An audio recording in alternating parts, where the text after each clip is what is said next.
వైద్య ఆరోగ్య శాఖ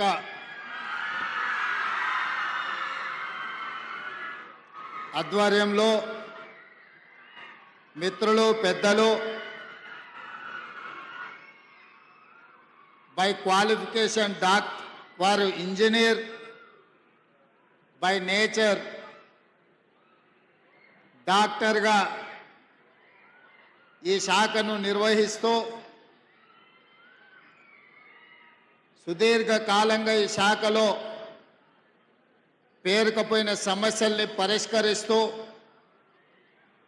ఈరోజు ఇంత మంచి కార్యక్రమాన్ని ఏర్పాటు చేసిన వైద్య ఆరోగ్య శాఖ మంత్రివర్యులు దామోదర్ రాజనరసింహ గారి అధ్యక్షతన ఈరోజు ఈ కార్యక్రమాన్ని ఏర్పాటు చేసి నాతో పాటు ఉప ముఖ్యమంత్రి వర్యులు మిత్రుడు బట్టి విక్రమార్క గారిని, హైదరాబాద్ నగర ఇన్ఛార్జ్ మంత్రివర్యులు మిత్రుడు పొన్నం ప్రభాకర్ గారిని, స్థానిక శాసనసభ్యులు మాజీ మంత్రివర్యులు దానం నాగేందర్ గారిని, అదేవిధంగా విప్ ఆది శ్రీనివాస్ గారిని, నాగరాజ్ గారిని, ఇతర శాసనసభ్యులను, ప్రభుత్వ సలహాదారులు పెద్దలు, మాజీ రాజ్యసభ సభ్యులు, పిసిసి అధ్యక్షులు కేశవరావు గారిని, వేం నరేందర్ రెడ్డి గారిని, మహమ్మద్ అలీ షబీర్ అలీ గారిని, వైద్య ఆరోగ్య శాఖకు సంబంధించిన ఉన్నతాధికారులు అందరూ ఈరోజు ప్రభుత్వ ఉద్యోగులుగా వైద్య ఆరోగ్య శాఖలో చేరబోతున్న వందలాది మంది ఈరోజు ఇక్కడికి విచ్చేసిన మిత్రులందరికీ మనస్ఫూర్తిగా నమస్కారాలు, ధన్యవాదాలు తెలియజేస్తున్నా. ఈరోజు డాక్టర్లుగా, ఫుడ్ సేఫ్టీ అధికారులుగా తెలంగాణకు సేవలు అందించడానికి,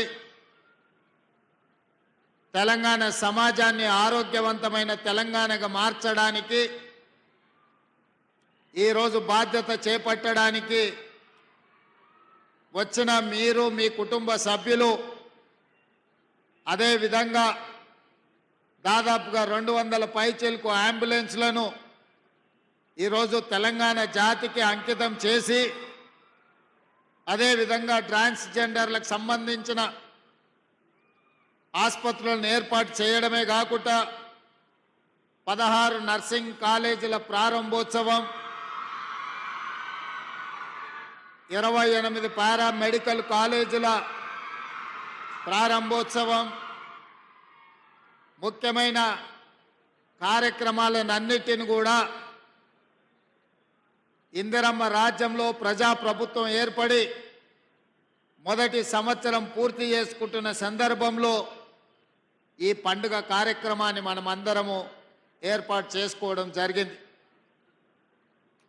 ఇక్కడికి విచ్చేసిన మిత్రులారా,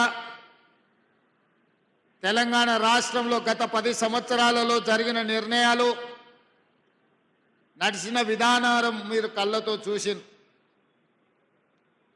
గత ప్రభుత్వంలో జరిగిన నిర్ణయాల గురించి నేను ఎక్కువ మాట్లాడదలుచుకోలేదు. కానీ ఈ ప్రజాపాలన ఏర్పడి మొదటి సంవత్సరం పూర్తి చేసుకుంటున్న సందర్భంలో ముఖ్యంగా తెలంగాణ రాష్ట్ర ప్రభుత్వం యొక్క ప్రాధాన్యత విద్య, వైద్య రంగం అని, విద్యకు సంబంధించిన నిర్ణయాలు కానీ, అదేవిధంగా వైద్య ఆరోగ్య శాఖలో మన ప్రభుత్వం చేపట్టిన నియామకాల గురించి ఈరోజు మనం చర్చించుకోవాల్సిన అవసరం ఉన్నది.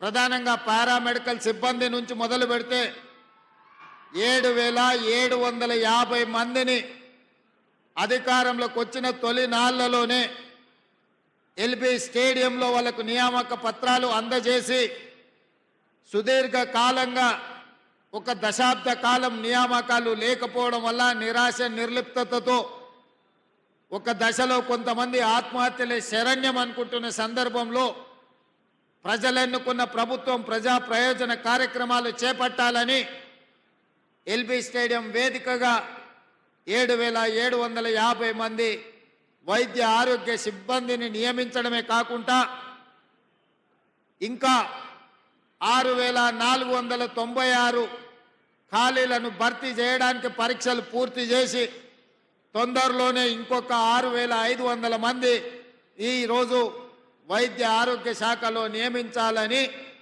ఈ ప్రభుత్వం కార్యక్రమాలు తీసుకొని ముందుకు వెళ్తుంది.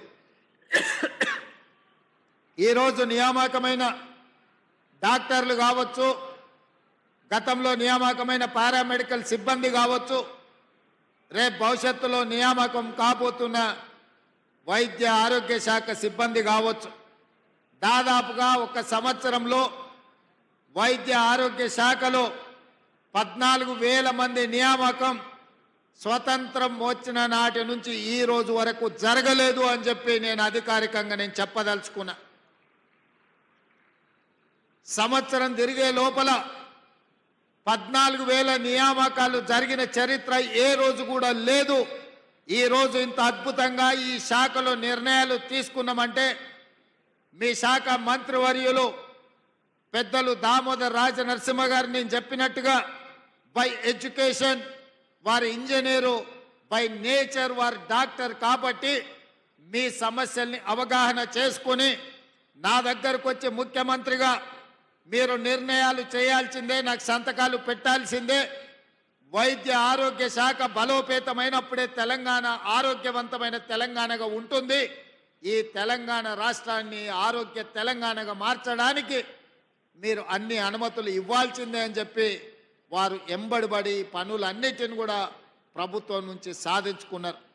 అక్కడ ఆర్థిక శాఖ అనుమతులు, ఇక్కడ ముఖ్యమంత్రి కార్యాలయ అనుమతులు తీసుకొని మీ కాలేజీలు కానీ గత ప్రభుత్వం జీవోల ద్వారా 8 మెడికల్ కాలేజీలను ఇచ్చి ఎలాంటి వసతులు ఏర్పాటు చేయకపోవడం వల్ల కేంద్ర ప్రభుత్వం డాక్టర్ల అడ్మిషన్లు చేయడానికి అభ్యంతరాలు పెడితే వారు ప్రత్యేకమైన శ్రద్ధ కనపరిచి కేంద్ర ప్రభుత్వంతో మాట్లాడి తన వైద్య శాఖలో ఉన్న అధికారులను అందరినీ కూడా సమన్వయం చేసుకొని ఈరోజు ఆ కాలేజీల అన్నిట్లలో అడ్మిషన్లు సాధించడం ద్వారా దేశంలోనే అత్యధికంగా డాక్టర్లను అందించే రాష్ట్రంగా తెలంగాణని తీర్చిదిద్దాలని వారు చేస్తున్న కృషిని ఈరోజు మీరందరూ చప్పట్ల ద్వారా వారిని అభినందించాల్సిన అవసరం ఉన్నది. ఎందుకంటే సంబంధిత శాఖ మంత్రికి చిత్తశుద్ధి, పట్టుదల, పని చెయ్యాలన్న ఆలోచన, పని పట్ల అవగాహన ఉన్నప్పుడే ఈ కార్యాచరణ ముందుకు వెళ్తుంది. ఆ మంత్రి గారికి చిత్తశుద్ధి లోపించినా, అవగాహన లేకపోయినా తీసుకుంటున్న నిర్ణయాలు లోపభూయిష్టంగా ఉండే అవకాశం ఉంది. అందుకే ఈరోజు ఒక మంచి మంత్రిగా సమర్థవంతంగా ఈ శాఖను నిర్వహించడమే కాకుండా శాఖలో ఉన్న సిబ్బందిని అందరిని కూడా సమన్వయం చేసుకుంటూ వారు ముందుకు వెళ్తున్నారు. అందుకే ఈ వేదిక మీద నుంచి మీకు అందరికీ తెలుసు, 60 సంవత్సరాల ఆకాంక్ష, లక్షలాది మంది నిరుద్యోగ యువకులు ఉద్యమకారులుగా మారి వందలాది మంది ఆత్మ బలిదానాలు చేసుకొని తెలంగాణ రాష్ట్రాన్ని సాధించినాం. తెలంగాణ ఉద్యమంలో ప్రధానంగా ఆనాడు తెలంగాణ యువత నినదించింది తమ ఉద్యోగ నియామకాల కోసం. రాష్ట్రంలో ఖాళీలుగా ఉన్న ఉద్యోగ నియామకాలు, ఉమ్మడి రాష్ట్రంలో తెలంగాణకు అన్యాయం జరుగుతుందని చెప్పి తెలంగాణ యువత మొత్తం లక్షలాదిగా రోడ్ల మీదకి వచ్చి ఉద్యమ బాట పట్టి తెలంగాణ రాష్ట్రాన్ని సాధించుకున్నారు. మేమందరం ఆశించిన గత ప్రభుత్వం అధికారులకు వచ్చిన తర్వాత రాష్ట్ర ప్రభుత్వంలో ఉన్న అన్ని ఖాళీలను శాఖల వారీగా సమీక్షించి అన్ని శాఖలలో ప్రభుత్వ ఉద్యోగ ఖాళీలను భర్తీ చేస్తారని, కానీ 10 సంవత్సరాలల్లా భర్తీ చేయకపోను నోటిఫికేషన్లు ఇస్తే ప్రశ్నాపత్రాలు జిరాక్స్ సెంటర్లలో అమ్ముకునే పరిస్థితి. అది గ్రూప్ 1 కావచ్చు, గ్రూప్ 2 కావచ్చు, గ్రూప్ 3 కావచ్చు, గ్రూప్ 4 కావచ్చు, లేకపోతే టీచర్ల నియామకాలు కావచ్చు, పోలీస్ సిబ్బంది నియామకాలు కావచ్చు, పారామెడికల్ సిబ్బంది నియామకాలు కావచ్చు. ఏ రోజు కూడా ప్రభుత్వం చిత్తశుద్ధితో ఏకాగ్రతతో ఈ నియామకాలను చేపట్టన్న ఆలోచన ఆనాడు చెయ్యలేదు. అందుకే వేలాది ఖాళీలు అట్లే ఉంటే ఆనాడు నేను ఒక మాట చెప్పిన, 10 సంవత్సరాలు ఓపిక పట్టిండ్రు, 2 సార్లు అవకాశం ఇచ్చిండ్రు. వారికి చిత్తశుద్ధి లేదు, ఈ ఖాళీలను భర్తీ చెయ్యరు. అందుకే కుర్చీలలో కూర్చున్న వాళ్ళను, వాళ్ళ ఉద్యోగాలను ఖాళీ చేయిస్తే వాళ్ళ ఉద్యోగాలు ఊడగొడితే మీ ఉద్యోగాలు వస్తాయని ఆనాడు నేను చెప్పడం జరిగింది. ఆ మాటను నమ్మి విశ్వసించి ఆ కుటుంబంలో ఉన్న వాళ్ళను ఉద్యోగాల నుంచి మీరు బర్తరఫ్ చేసినందుకు, మీరు ఉద్యోగాల నుంచి వాళ్ళని రిమూవల్ ఆర్డర్ ఇచ్చినందుకు ఎంబడే వచ్చిన కొద్ది రోజుల్లోనే మీ ఉద్యోగ నియామక పత్రాలు మీ చేతికి వచ్చినాయి. ఈ రోజు ఈ వేదిక మీద నుంచి అధికారికంగా ఈరోజు నేను మీ ముందు గర్వంగా నేను చెప్పదలుచుకున్నా. 1947 15 ఆగస్టు భారతదేశంలో కావచ్చు, సెప్టెంబర్ 17 1948 నుంచి ఏ ఒక్క సంవత్సరంలో ఈ 75 సంవత్సరాల స్వతంత్ర భారతదేశంలో ఒక రాష్ట్రం ఒక్క సంవత్సరం లోపల ప్రభుత్వ ఉద్యోగాలు 50,000 పైన నియామకాలు చరిత్రలో జరగలేదు. మొదటిసారి తెలంగాణ రాష్ట్రంలో మన ప్రభుత్వం, ప్రజాప్రభుత్వం, ప్రభుత్వ ఉద్యోగాలు 50,000 పైగా నియామకాలను చేపట్టి ఈ దేశ చరిత్రలోనే ఒక గొప్ప చరిత్రను నెలకొల్పడం జరిగింది. ఈరోజు అందుకే నిరుద్యోగ యువకులు ప్రభుత్వం నోటిఫికేషన్ ఇచ్చిందంటే 100% పరీక్షలు నిర్వహించి ఫలితాలను ప్రకటించి ఉద్యోగ నియామకాలు పత్రాలు అందజేస్తారని ఈ ప్రభుత్వం మీద సంపూర్ణమైన విశ్వాసం, నమ్మకంతో, ఏకాగ్రతతో చదువుకుంటూ ఈరోజు పోటీ పరీక్షలకు ఈరోజు ప్రిపేర్ అవుతున్నారు. దానికి ఉదాహరణ టీచర్ల నియామకం. డిఎస్సి నోటిఫికేషన్ ఇచ్చినప్పుడు ఎన్నో రకాల అనుమానాలు, ఎంతోమంది పరీక్షలు వాయిదా వేయాలి అని రోడ్ల మీదకి వచ్చారు. కొంతమంది రాజకీయ ప్రేరేపితమైన కృత్రిమంగా ఆందోళనలు చేపట్టిన. నేను ఖచ్చితంగా చెప్పిన, గత 10 సంవత్సరాలలో ఉద్యోగ నోటిఫికేషన్ల కోసం, పోటీ పరీక్షల నిర్వహణ కోసం లక్షలాది మంది రోడ్ల మీదకి వచ్చిన విద్యార్థులారా, మీరు ఆలోచన చేయండి. పరీక్షలు వాయిదా వేస్తే ప్రభుత్వంలో ఉన్న వాళ్ళకు పోయేది ఏమీ లేదు. పరీక్షలు వాయిదా వేస్తే మీ కాలం, మీ జీవితం, మీ అవకాశాలు సన్నగిల్లుతాయి. మీ తల్లిదండ్రులకు మీ మీద, ప్రభుత్వం మీద నమ్మకం, విశ్వాసం పోతుంది.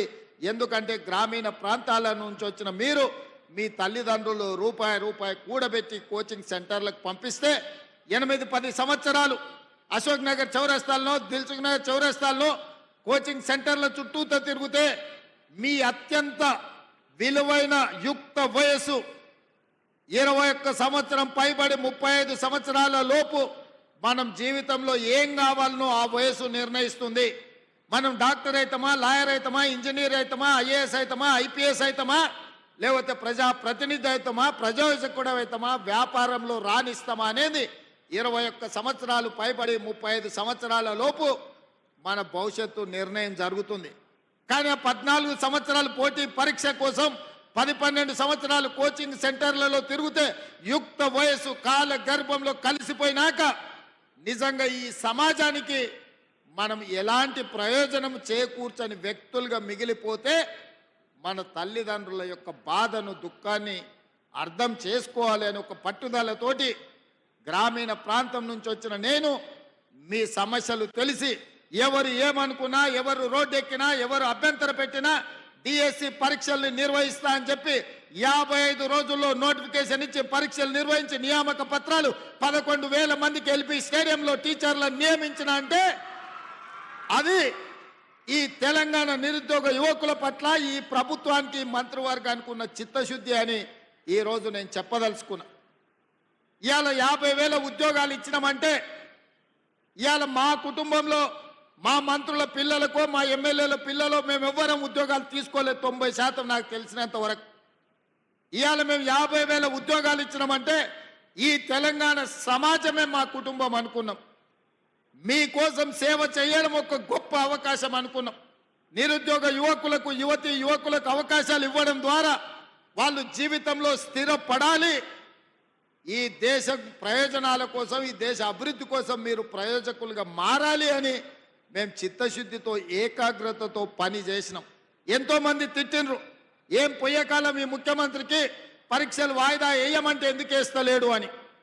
నేను ఒకటే నిర్ణయించుకున్నా, వాయిదాలు వేస్తే లక్షలాది మంది నిరుద్యోగ యువకులు కోచింగ్ సెంటర్ల చుట్టూతో తిరుగుతూనే తల్లిదండ్రులకు భారం అవుతారు. ఆ భారము మొయ్యలేని పరిస్థితిలో తల్లిదండ్రులకు తమ మొహం చూయించలేక పిల్లలు ఆత్మహత్యలు చేసుకుంటారు. అదే పరీక్షలు నిర్వహించి ఫలితాలు ఇస్తే ఉద్యోగాలు వచ్చిన వాళ్ళు ఉద్యోగాల్లో చేరుతారు. ఉద్యోగం రాని వాళ్ళు ఇంకొక ఉపాధి ఉద్యోగ అవకాశాలను వెతుక్కుంటూ వారు నిర్ణయం తీసుకుంటారు. అందుకే పోటీ పరీక్షలు నిర్వహించిన. ఇదే కాదు, ఈరోజు గ్రూప్ 1 జరిగినప్పుడు కూడా గ్రూప్ 1 పరీక్షలు వాయిదాలు వేయాలని మన ప్రభుత్వం ఇచ్చిన జీవోలలో కోడిగుడ్డు మీద ఈకలు పీకినట్టు పీకాలని, తప్పులు పట్టాలని హైకోర్టు నుంచి సుప్రీంకోర్టు వరకు అన్ని దగ్గరలకు పోయినారు. ఎక్కడ కూడా వాళ్ళ వాదన కోర్టులు సమర్థించకపోను తిరస్కరించి పరీక్షలు నిర్వహించమన్నారు.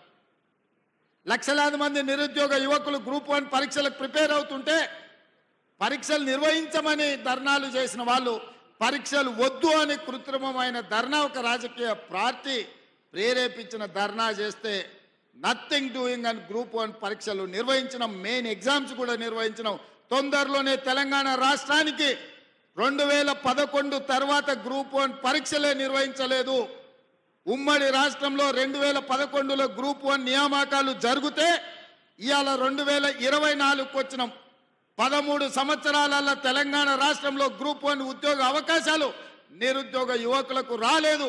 ఆనాటి ప్రభుత్వం 2017లో నోటిఫికేషన్ ఇచ్చిన పరీక్షలు నిర్వహించకుండా వాయిదాలు పెట్టుకుంటూ నిర్వహించిన పరీక్షలు ప్రశ్నాపత్రాలు జిరాక్స్ సెంటర్లలో అమ్ముతుంటే ఆ రోజు ఖచ్చితంగా మాట ఇచ్చిన అధికారంలోకి వచ్చిన ఎంబడే గ్రూప్ 1 పరీక్షలు నిర్వహిస్తాం, ఖాళీలను భర్తీ చేస్తామని ఇవాళ గర్వంగా నేను చెప్తున్న. తెలంగాణ పబ్లిక్ సర్వీస్ కమిషన్ సంబంధించిన ఈ రోజు రిటైర్ అవ్వబోతున్న మహేందర్ రెడ్డి గారు చైర్మన్గా చాలా దీక్షతో ఈ పరీక్షలను నిర్వహించి ఈ రోజు మెయిన్ ఎగ్జామ్స్ కూడా కంప్లీట్ చేసిండ్రు. తొందరలోనే 563 మంది గ్రూప్ 1 అధికారులను ఈ తెలంగాణ నిర్మాణంలో భాగస్వాములను చేయబోతున్నాం. ఇవాళ ప్రక్షాళన చేసిన తెలంగాణ పబ్లిక్ సర్వీస్ కమిషన్ మా పనితనానికి ఒక గీటురాయి. చిన్న ఆరోపణ లేకుండా ఈరోజు పబ్లిక్ సర్వీస్ కమిషన్ పనిచేస్తుంది. మహేందర్ రెడ్డి గారి స్థానంలో సర్వేల్ రెసిడెన్షియల్ నుంచి ఐఏఎస్ పొందిన అతి నిరుపేద కుటుంబం నుంచి వచ్చిన ఒక ఐఏఎస్ ఆఫీసర్ బుర్రా వెంకటేశంని 3.5 సంవత్సరాలు ఇంకా ఐఏఎస్ ఉన్నా అతన్ని ఈరోజు పబ్లిక్ సర్వీస్ కమిషన్ చైర్మన్గా ఎందుకు వేసినా అంటే ఈ పరీక్షలను చిత్తశుద్ధితో పారదర్శకంగా నిర్వహించాలని ఒక సీనియర్ ఐఏఎస్ ఆఫీసును ఇవాళ పబ్లిక్ సర్వీస్ కమిషన్ చైర్మన్ చేసిన.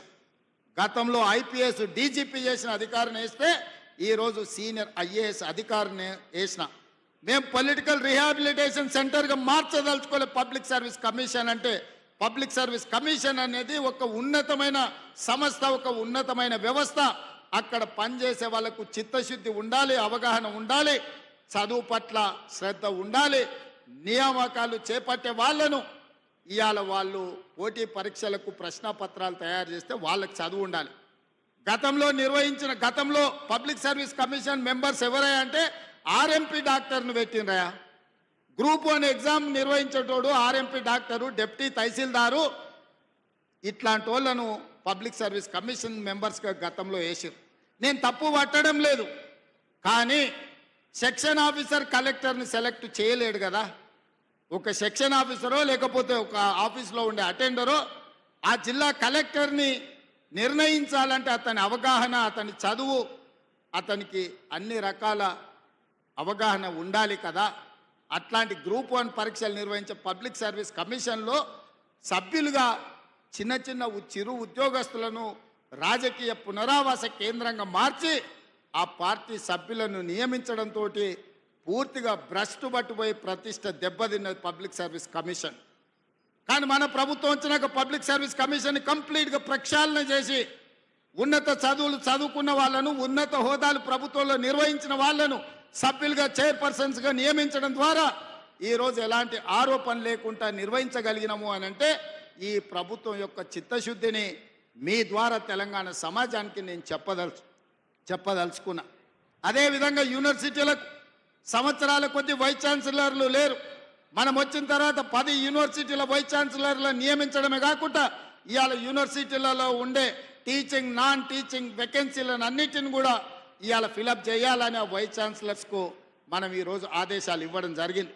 నేను ఎందుకు ఈ వివరాలన్నీ మీతో పంచుకుంటున్నా అంటే గత ప్రభుత్వం ప్రతి మండలంలో 30 పడకల ఆసుపత్రి, ప్రతి నియోజకవర్గంలో 100 పడకల ఆసుపత్రి, ప్రతి జిల్లా కేంద్రంలో ఒక మెడికల్ కాలేజీని ఇస్తామని చెప్పిండ్రు.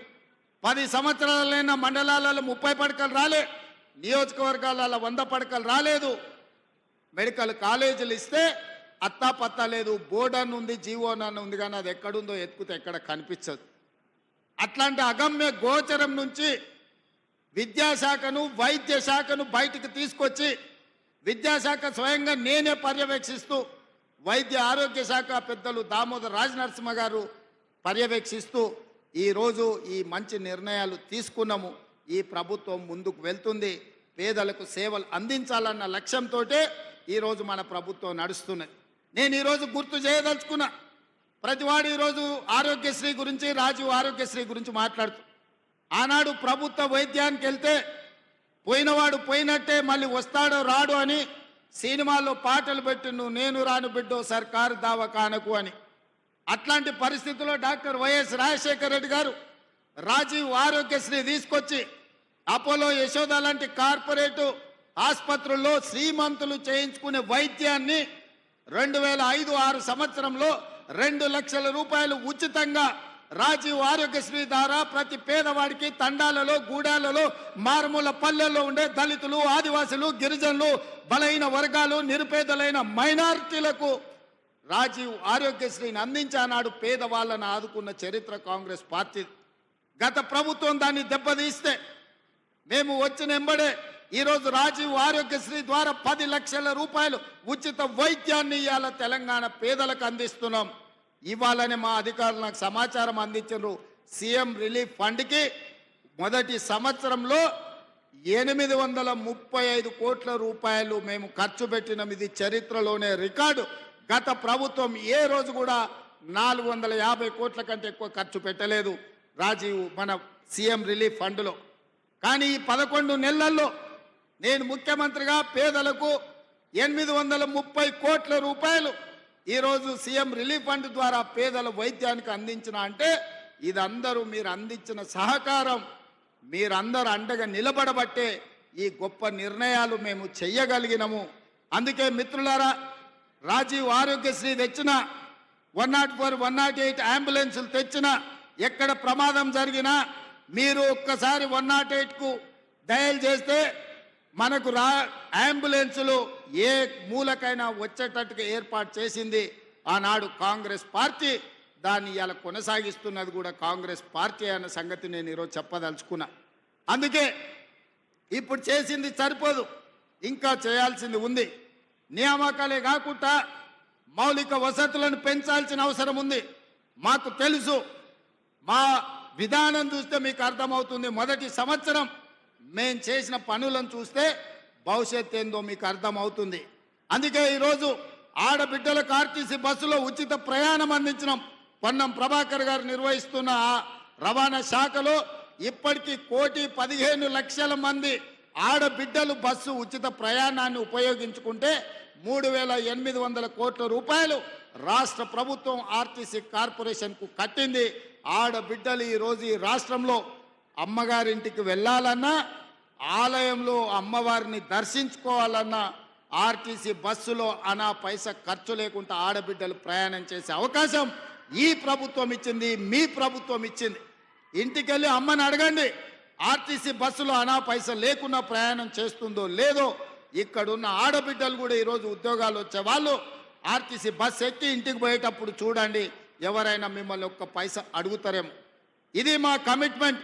ఇవాళ పేదవాళ్లకు 200 యూనిట్లు ఉచిత విద్యుత్తు, వ్యవసాయానికైనా ఉచిత విద్యుత్తు.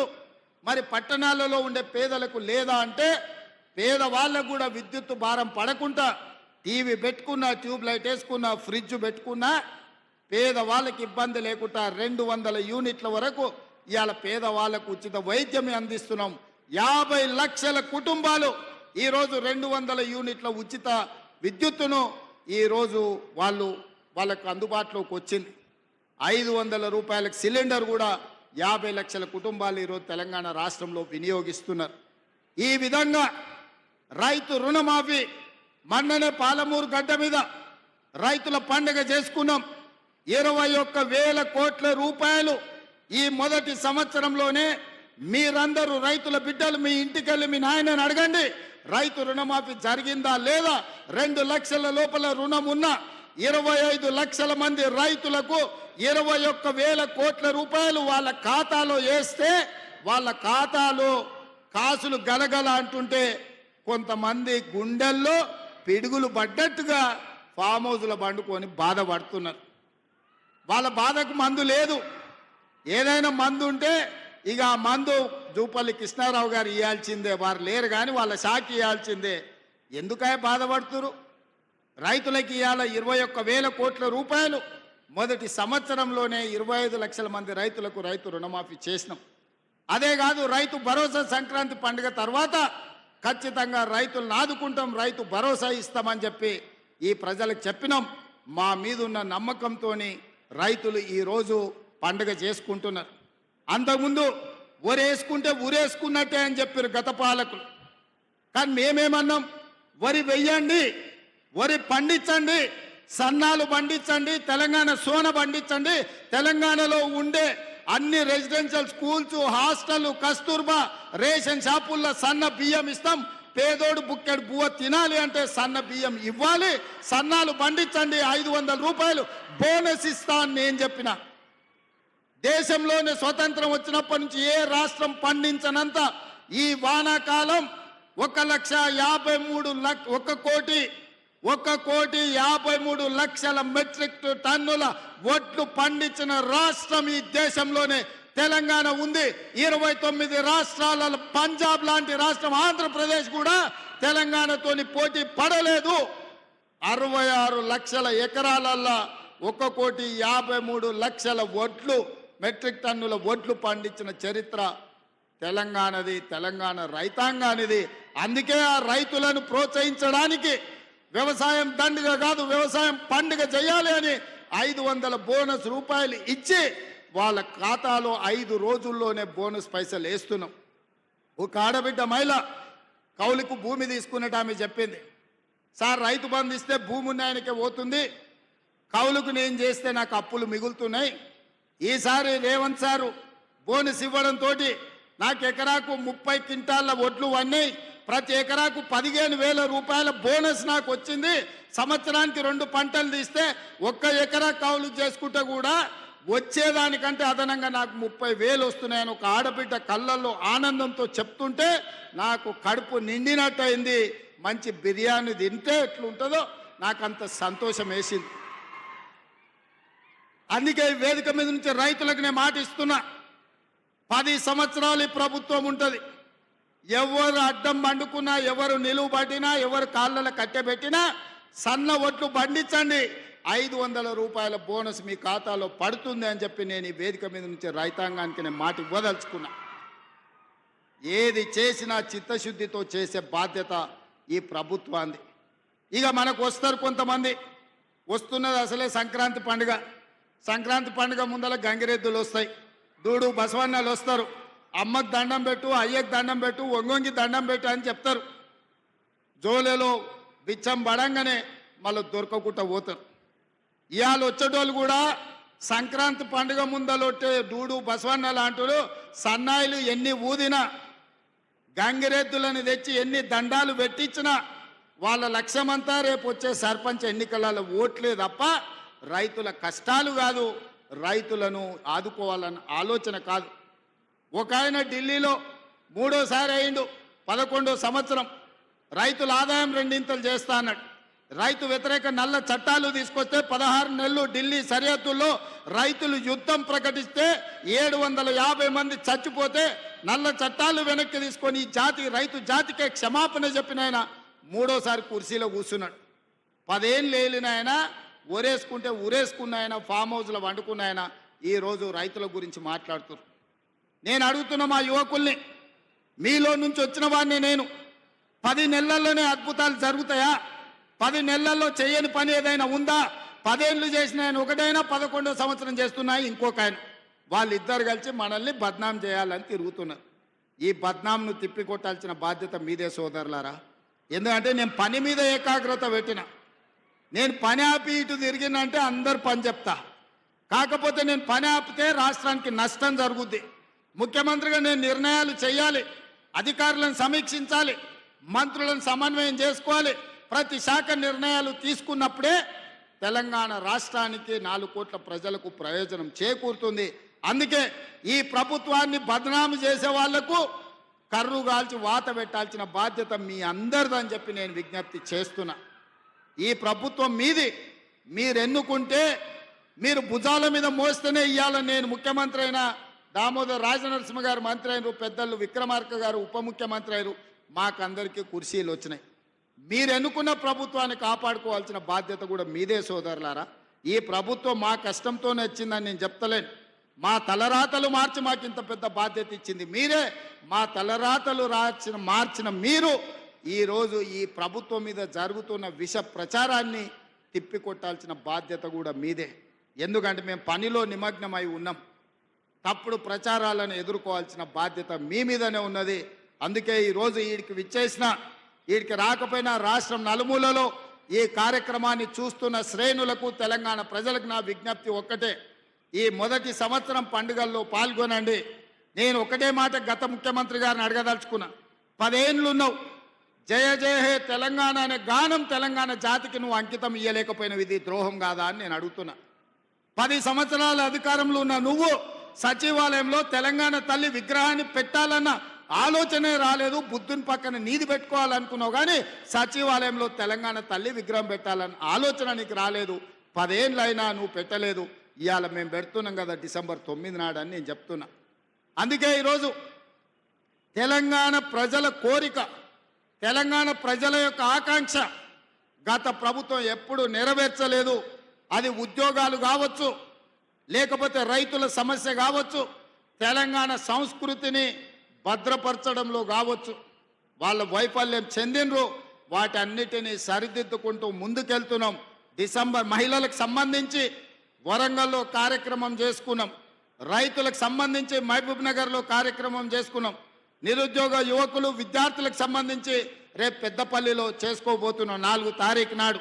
అదేవిధంగా 7, 8, 9 నాడు తెలంగాణ రాష్ట్ర అవతరణ ఉత్సవాలే కాదు, మొదటి సంవత్సర విజయోత్సవాలను ఈ ట్యాంక్ బండు, ఈ సచివాలయం, ఈ ప్రాంతం అంతా రంగరంగ వైభవంగా మనం నిర్వహించుకోబోతున్నాం. మీరందరూ కుటుంబాలతో సహా వచ్చి 7, 8, 9 తారీఖు నాడు తెలంగాణ కార్నివాల్ ఈ సెక్రటేరియట్, ఈ నెక్లెస్ రోడ్డులో లక్షలాది మందిగా పాల్గొని తెలంగాణ సంస్కృతిని, తెలంగాణ వంటలని ఆస్వాదించండి. తెలంగాణ సంస్కృతిని పునరుద్ధరించుకుందాం. తెలంగాణ సంస్కృతి గొప్పదన్న సంగతి ప్రపంచానికి ఎలుగెత్తి చాటుదాం. ఓహో, తెలంగాణ అంటే ఇంత అద్భుతంగా ఉంటుందా? తెలంగాణలో ఇంత రుచికరమైన వంటలు ఉంటాయా? తెలంగాణలో కవులు, కళాకారులు ఇంత గొప్పగా పాడగలరా? ఇంత గొప్పగా రాయగలరా? తెలంగాణ అంటేనే ఇదిరా అనే విధంగా 7, 8, 9 తారీఖు రోజు ఈ నెక్లెస్ రోడ్లో మొదటి సంవత్సర విజయోత్సవాలతో పాటు తెలంగాణ ఉత్సవాలను జరుపుకుందాం.